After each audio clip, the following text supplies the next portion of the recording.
Okay, so I have some exciting news. We are on our final harvest corn. So for about the last week, Mike and Alex have been pretty much rebuilding the corn head. So finally got it all done after a couple of quirks, but all is good.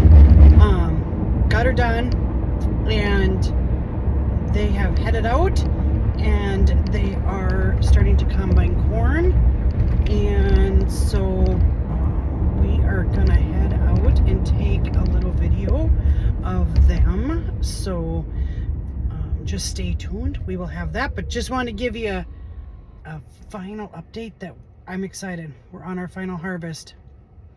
After this, we're back on getting the mill squared away and the building finished, so they can come in and we can finish up the licensing process.